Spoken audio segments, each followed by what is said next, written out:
Hola a todos quienes ven este video, en especial a mis alumnos de segundo de bachillerato en la asignatura de química. En este video vamos a introducirnos en lo que es el estudio de la estequiometría y el rendimiento de las reacciones químicas, ¿sí? Y pues iniciamos de inmediato.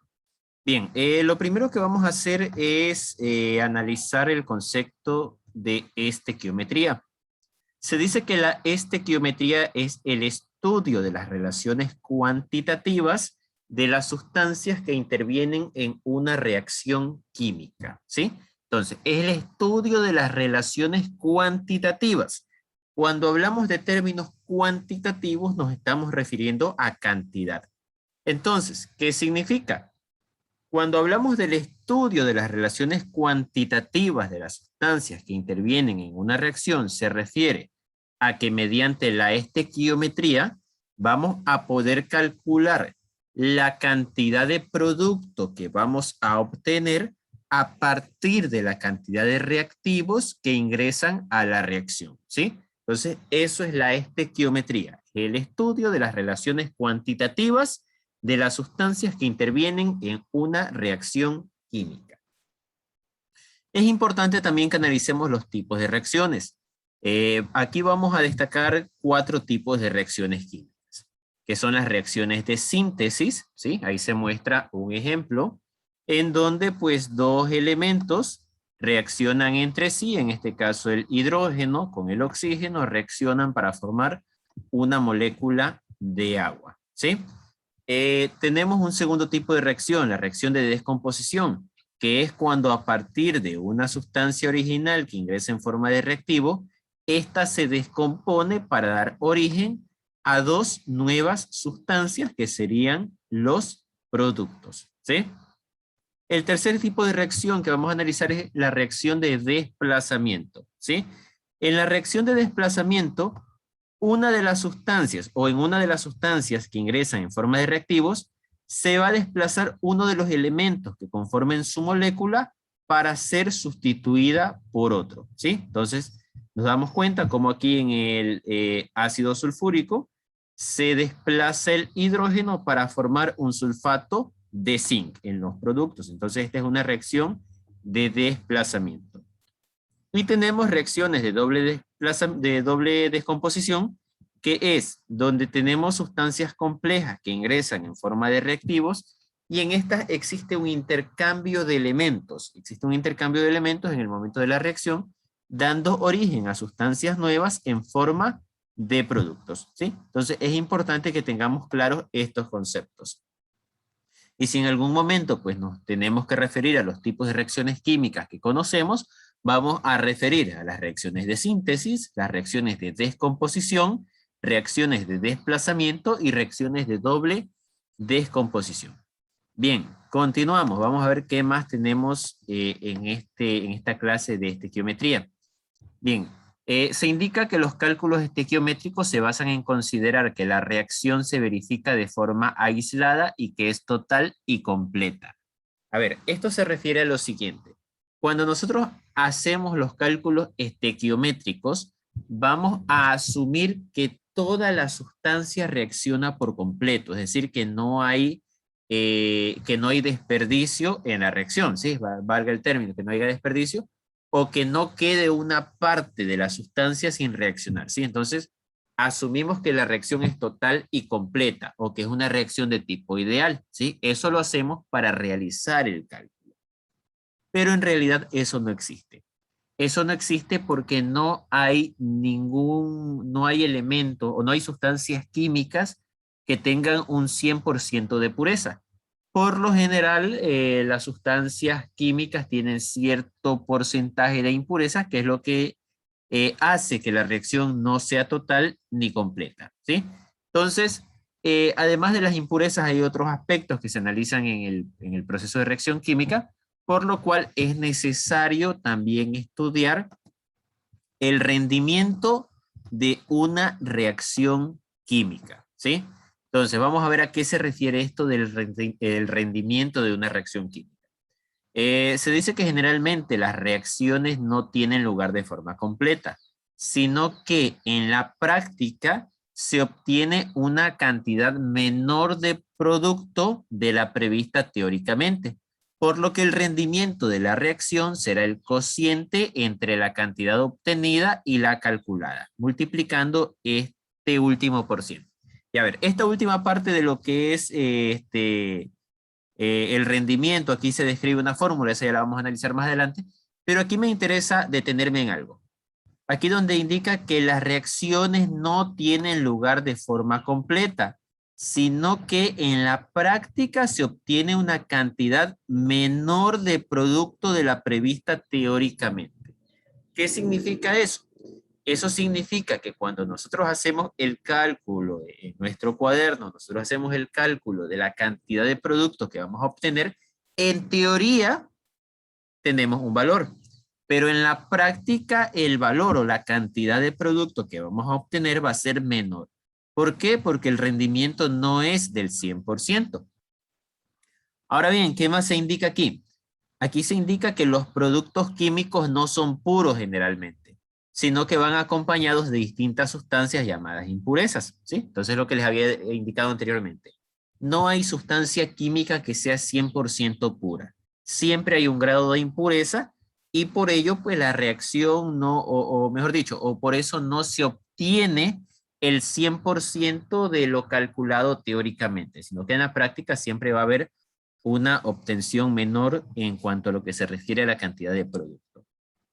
¿Qué más se indica? Se indica pues que se entiende por riqueza de una sustancia en una muestra el tanto por ciento de dicha sustancia que aparece en la muestra utilizada, ¿sí?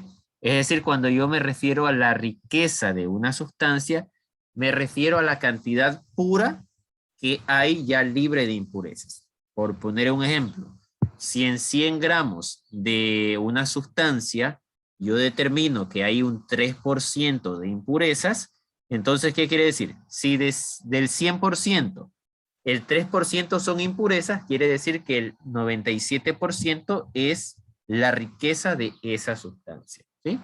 Entonces, estos son conceptos pues que hay que aprender a irlos manejando. Bien, vamos a avanzar. A ver, vamos aquí a la parte que nos gusta, la parte de los cálculos, ¿sí? Entonces, vamos a ver que aquí hay un problema, aquí hay un ejemplo. Se indica que si tenemos una tonelada, ¿sí? Este es un problema. Dice que tenemos una tonelada de caliza con una riqueza de carbonato de calcio del 95%, ¿sí? Entonces, ¿cuál es la sustancia con la que voy a trabajar? El carbonato de calcio, ¿sí? El carbonato de calcio es la sustancia que yo tengo. Pero este carbonato de calcio representa solo el 95% de esa tonelada de caliza, ¿sí? Entonces nosotros aquí vamos a tener que calcular cuál es el 95% de esa tonelada de caliza, porque esa va a ser la cantidad de carbonato de calcio con la que yo voy a trabajar. El resto son impurezas. El otro 5% son impurezas, por lo tanto no me interesan. ¿Sí?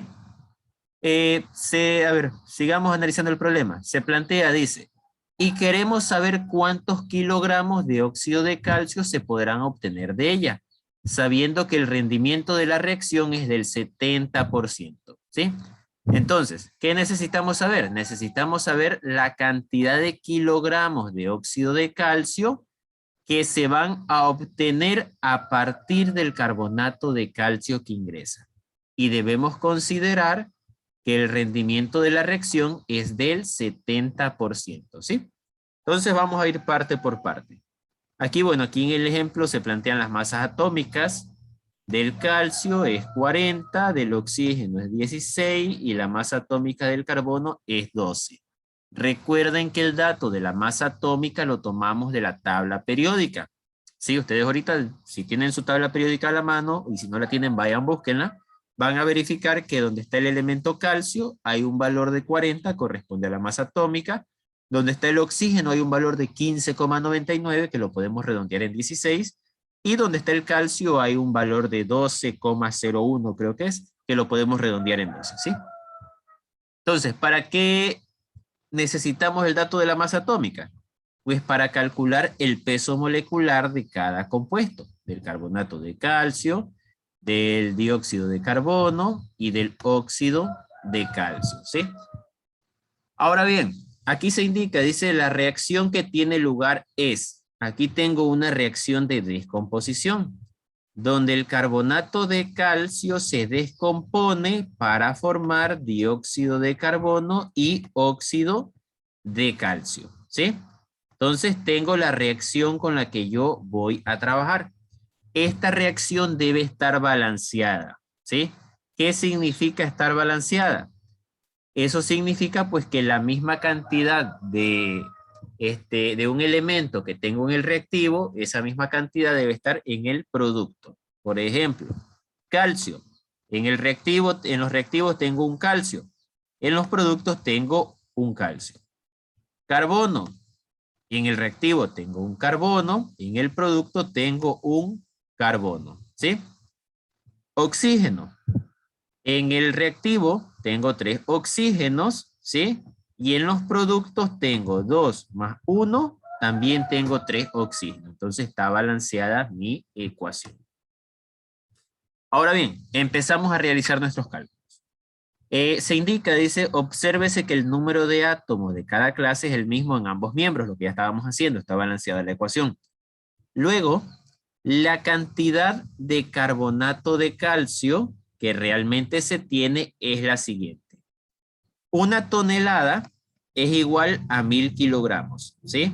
Una tonelada es igual a 1000 kilogramos. Esa tonelada es de caliza, ¿verdad? Pero de esa tonelada de caliza, tan solo el 95% corresponde al carbonato de calcio.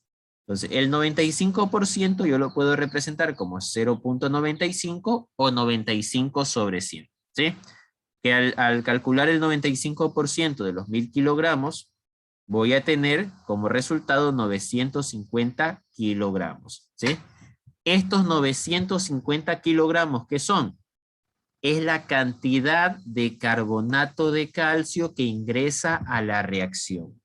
Y a partir de esos 950 kilogramos de carbonato de calcio que ingresan a la reacción, yo voy a poder continuar mis cálculos. ¿Y qué es lo que debo calcular? La cantidad de kilogramos de óxido de calcio que se forman, ¿sí? Entonces, fíjense bien aquí donde está la reacción. El carbonato de calcio se consume para formar óxido de calcio. Esa es la relación estequiométrica. La cantidad de reactivo que se consume para formar una determinada cantidad de producto, ¿sí? Entonces, yo ya sé que tengo 950 kilogramos de carbonato de calcio que ingresan a la reacción. Ahora bien, vamos a continuar. Ya tengo un dato importante.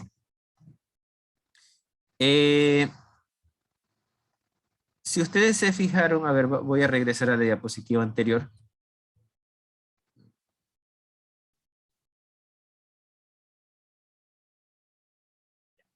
Aquí en la diapositiva anterior, aquí en esta diapositiva, aquí yo ya tengo calculado los pesos moleculares.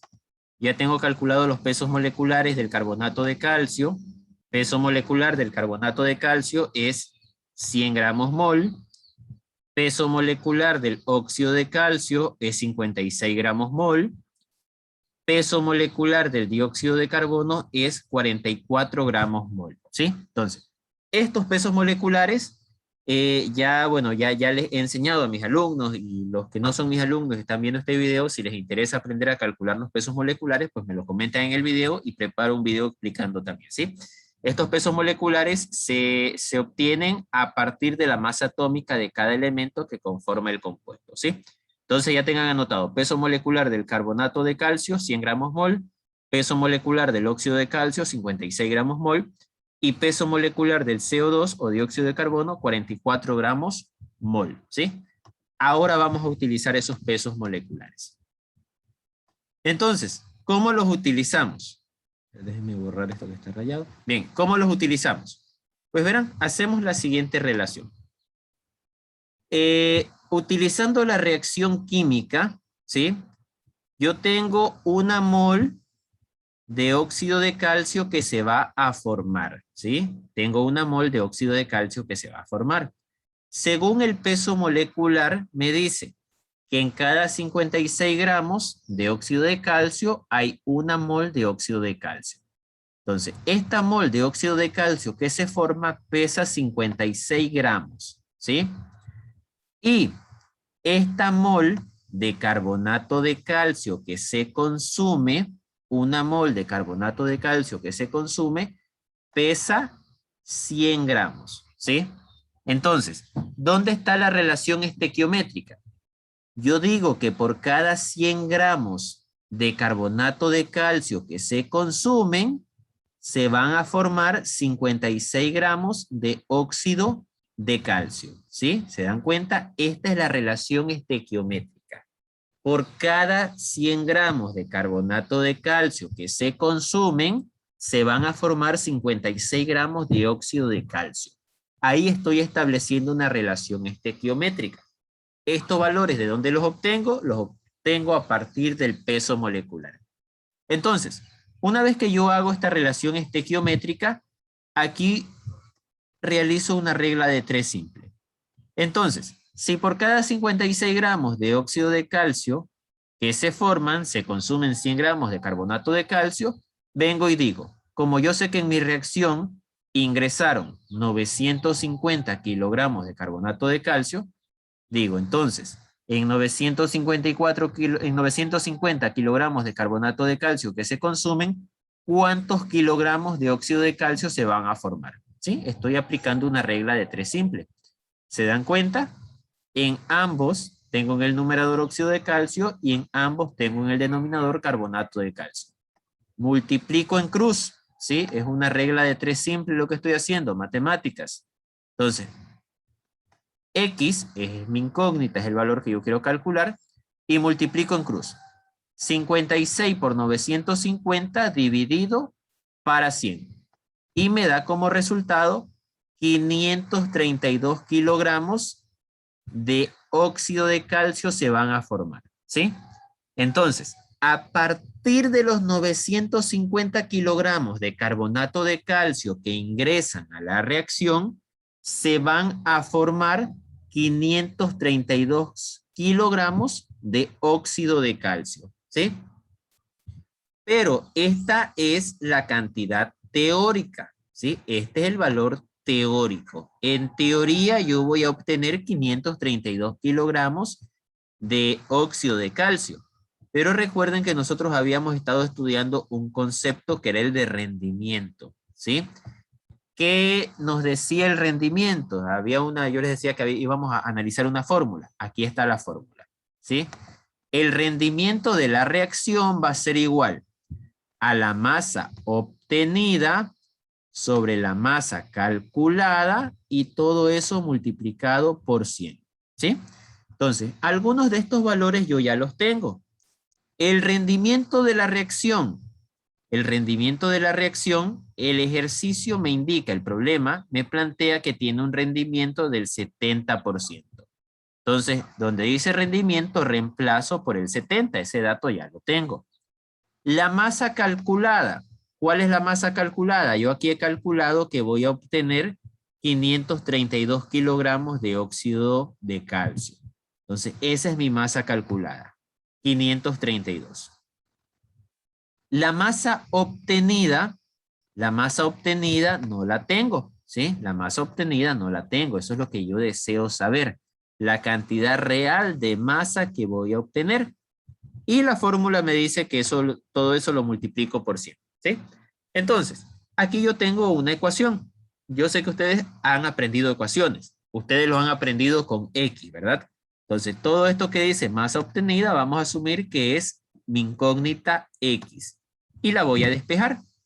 Entonces digo que masa obtenida va a ser igual a 70 por 532. Este 532 que está dividiéndose pasa a multiplicarse. Dividido para 100. Este 100 que se está multiplicando pasa a dividirse. Entonces tengo que la masa obtenida, la masa que realmente voy a obtener de óxido de calcio es 372,4 kilogramos, ¿sí? Entonces, nosotros, mediante estos cálculos que hemos hecho, hemos realizado una relación estequiométrica, pero también hemos analizado el rendimiento de la reacción química, ¿sí? Entonces, mis estimados alumnos y todos quienes me ven por medio de este video en Facebook y en YouTube, espero que el tema haya quedado claro, pues, y si no ha quedado claro, me lo comentan que no comprendieron y preparamos una nueva clase para que esto quede, pues, mejor comprendido, ¿sí? Entonces, les agradezco mucho y pues nos vemos en un próximo video.